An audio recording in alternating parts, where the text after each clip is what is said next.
আমাদের প্রয়োজন যে গুণগত মান সম্পন্ন লোক তৈরি করা।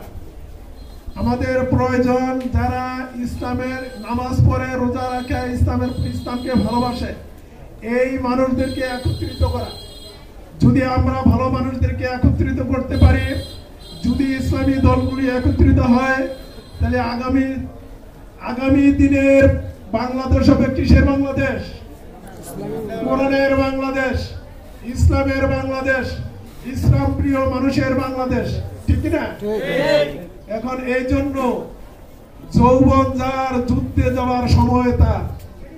এখানে যে বিজয় আসছে, এটা কি বয়োজ্যেষ্ঠ বিদ্যুতের দ্বারা না উদীয়মান যুবকদের আন্দোলন দ্বারা? যুবকদের আন্দোলন দ্বারা। তাহলে আমরা যারা আছি অধিকাংশ আমরা যুবক। আমরা এখন চিন্তা ভাবনা করব যে আমাদের সঠিক জায়গা আমাদেরকে খুঁজে নিতে হবে।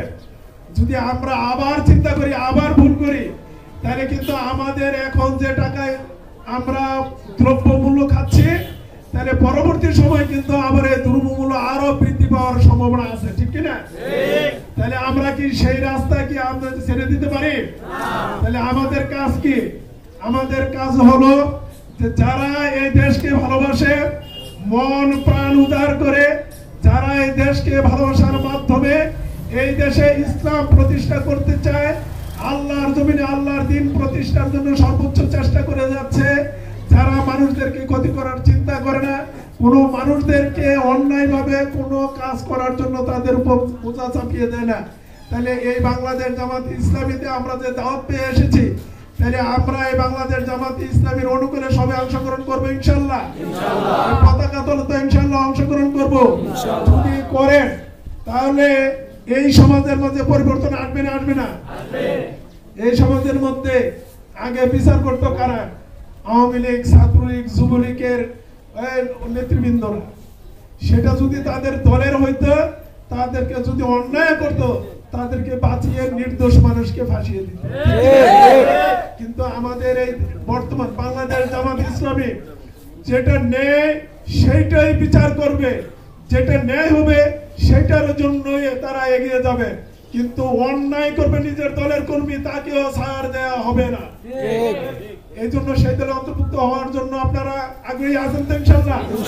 আজকে যে দাওয়াত দিয়ে আপনাদেরকে নিয়ে এসেছেন, আমাদের মাঝে মেহমানরা এসেছেন, কথা বলেছেন, এখন আমরা অনেক কথা বলতে পারবো, কিন্তু আপনারা কথা শুনলেন আবার চলে গেলেন, কোনো লাভ নাই। বাংলাদেশ জামাত ইসলামীকে গ্রহণ করতে হলে আগে আপনাকে কি করতে হবে? অধ্যবসায় করতে হবে। এখন সাংবাদিকরা চিন্তা করে, আমরা আগে তো বুঝতামই না বাংলাদেশ জামাতি কি জিনিস, জামাত ইসলামী কি জিনিস। বাংলাদেশ জামাত ইসলামী সম্পর্কে বোঝানো হয়তো তারা নির্যাতনকারী, তারা লুটেরা, তারা ৭১ সালে যুদ্ধ করেছে এই বাংলার বিপক্ষে, তারা রাজাকারের দল, আল বদরের দল, আল শামসের দল, তারা রক্কাটার দল, এরকম ভাবে বোঝানো হয়েছে না? আল্লাহর কি মর্জি? আল্লাহ কি করেছেন এই ২৪ সালে? যে তুমি কে আমি কে কেন বলছেন? এটা বলার উদ্দেশ্য হইলো যে ভালো যত কাজ করতে যায় তাদেরকে রাজাকারের আখ্যা দেওয়া হয়। তাহলে বাংলাদেশ জামাত ইসলামী ৭১ সালে কোনো অপরাধ করে নাই, সেটা প্রমাণ কিভাবে হইল? আমাদের ১৮ সালে মুক্তিযোদ্ধা বিষয়ক মন্ত্রী আমাদের মাঝে রাজাকারের তালিকা প্রকাশ করেছিলেন। সেই রাজাকারের তালিকার মধ্যে যাদেরকে ৫ জন ভাইদেরকে ফাঁসি দেওয়া হয়েছে তাদের নাম এই তালিকায় ছিল না। তাহলে কি আমাদের এই যে যাদেরকে হত্যা করা হয়েছে, কাদের নির্দেশে হত্যা করা হইলো? এটা পার্শ্ববর্তী এক দেশকে খুশি করার জন্য আমাদের নেতৃবৃন্দকে হত্যা করা হয়েছে, ঠিক কিনা? তাহলে এই নেতৃবৃন্দ যে আমাদের চলে গেলেন, যারা এই যে অন্যায় করেছে, অন্যায়ের প্রতিবাদ করা প্রত্যেকটি মুসলমানের ইমানের দায়িত্ব ছিল কি ছিল না? তাহলে আমরা সেই জায়গার মতো যেহেতু করতে পারি না, এখন সুযোগ এসেছে, আমরা আসতে পারি নাই, এখন জামাতের পতাকা তলে কাজ করে, জামাতকে সুসংগঠিত করে, জামাতের মাধ্যমে এই দেশে যেন কোরআনের আইন বাস্তবায়ন হয়, সংসদে যেন কোরআনের ৩০০ কর্মী যেন যায়, এবং সেই জায়গায় গিয়ে যেন বাংলাদেশটাকে একটা সোনার দেশ হিসাবে করতে পারে। আপনারা সেই সহযোগিতা করবেন তো ইনশাআল্লাহ? আমাদের দেশটা খোলাফায়ে রাশেদার সেই সময়টা আসুক, আমরা কি চাই না? তাহলে চাই, কিন্তু ষড়যন্ত্রকারীরা কি বসে আছে? ষড়যন্ত্রকারী ষড়যন্ত্রকারীরা কিন্তু বসে নাই, বারবার ষড়যন্ত্র চালিয়ে যাচ্ছে। সেই ষড়যন্ত্রকে নস্যাৎ করার জন্য ছাত্র জনতার যদি আবার কোনোদিন ডাক আসে, আমরা কি রাজপথে নামতে প্রস্তুত?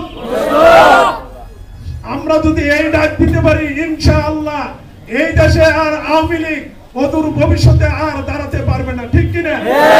খালি আওয়ামী লীগ না, আওয়ামী লীগের দোসর যারা থাকবে, আওয়ামী লীগের পেতাত্তা যারা থাকবে, আওয়ামী লীগের অনুকূলে যারা কাজ করবে, আওয়ামী লীগকে বাঁচানোর জন্য যারা কাজ করবে, তারাও এই রাস্তায় টিকতে পারবে না ইনশাআল্লাহ, ঠিক কিনা? তাহলে আমরা আশা পোষণ করে আপনারা যারা এসেছেন, আমাদের মুরব্বী আছেন, উনি আমাদের অভিভুক্তা গাছা, আমাদের গাছা থানার সম্মানিত আমির ছিলেন। গাছাকে 2 ভাগ করার পরে উনি দক্ষিণ থানার আমির হয়েছেন। এখন উনি মুরব্বী মানুষ, ওনাকে একটু বেশি সময় দিলে আরো সুন্দর কথা উপস্থাপন করতে পারবো। তাহলে আমি শুধুমাত্র এটুকু বলি, বাংলাদেশ জামাতে ইসলামী যারা সদস্য ফরম পূরণ করেন নাই, এখন সদস্য ফরম পূরণ করতে কি আপনাদের ভয় আছে? যদি ভয় না থেকে থাকে, তাহলে বাংলাদেশ জামাতে ইসলামীর অনুকূলে আসেন, কোরআনের রাজ কায়েম করার জন্য সহযোগিতা করেন। এখানে যে সওয়াব অর্জিত হবে, আপনারা কি মানে আপনারা কবরে থেকেও আপনারা সেই সওয়াবের অংশীদার হবেন ইনশাআল্লাহ। আমরা সেই আশাবাদ ব্যক্ত করি। আমরা বারবার বলি যে জামাতে ইসলামী এই কাজ করে, সেই কাজ করে, আপনারা স্টাডি করেন। আমাদের গঠনতন্ত্র আছে, আমার সংগঠন পদ্ধতি আছে, আমরা কোন আঙ্গিকে কি উদ্দেশ্যে আমরা কোন ধরনের দাওয়াতি কাজ করি, আমাদের স্থায়ী কর্মনীতি কি, আমাদের স্থায়ী কর্মসূচি কি, আমরা আমাদের সর্বোচ্চ সদস্য রোকন এবং রোকন বানানোর জন্য 6টা ক্রাইটেরিয়া কি কি কাজ করলে রোকন হতে পারবে, এই জিনিসগুলি যদি আপনারা পড়েন, তাহলে ইনশাআল্লাহ বুঝতে পারবেন বাংলাদেশ জামাতে ইসলামী কি জিনিস। আর না হয়তো দেন এত রক্ত ঝরার পরেও, এত জুলুম নির্যাতনের পরেও, বাংলাদেশ জামাতে ইসলামীর প্রত্যেকটি জনপদের লোক তৈরি হয়েছে না হয় নাই? এই বাধা দেওয়ার পরে সকল মানুষ বুঝতে পারছে যে বাংলাদেশ জামাতে ইসলামী বাংলাদেশের সবচেয়ে সঠিক এবং সুন্দর এবং ইসলাম প্রিয় একটি দল, ঠিক না? এই জন্য এই দলে অংশগ্রহণ করবেন আশা পোষণ করি ইনশাআল্লাহ। আপনাদের কাছে সহযোগিতা কামনা করি। এই জায়গার মাঝে, এই ভূখণ্ডে, এই এলাকায়, এই জনপদে আজকে দিঘির পাওনা ইউনিটটাকে আপনারা আরো 10টা ইউনিটে রূপান্তরিত করতে পারবেন ইনশাআল্লাহ। যদি সেটা করতে চেষ্টা করেন, তাহলে এটা কি আমার হাতকে শক্তিশালী করবেন? আমার হাতকে না, এটা কার হাতকে শক্তিশালী করবেন? আল্লাযিনা আমানু ইউকাতিলুনা ফি সাবিলিল্লাহ, যারা ঈমানদার তারা লড়াই করে কার পথে? আল্লাহর পথে। ওয়াল্লাযিনা কাফারু ইউকাতিলুনা ফি সাবিলিত তাগুত, যারা কাফের তারা লড়াই করে কার পথে? তাগুতের পথে, শয়তানের পথে, ঠিক কি না? ফাকাতিলু আউলিয়া শাইতান, সুতরাং তোমরা শয়তানের পক্ষ অবলম্বনকারীদের বিরুদ্ধে লড়াই করতে থাকো। ইন্না কাইদা শাইতানে কানা দাঈফা, নিশ্চয় শয়তানের শক্তি অত্যন্ত দুর্বল। তাহলে আমরা বুঝি, সবকিছু করি, তারপরে কি এখন আমাদের ভয় আছে আওয়ামী লীগকে? এখনো কি ভয় আছে ইসলাম বিরোধী শক্তিতে?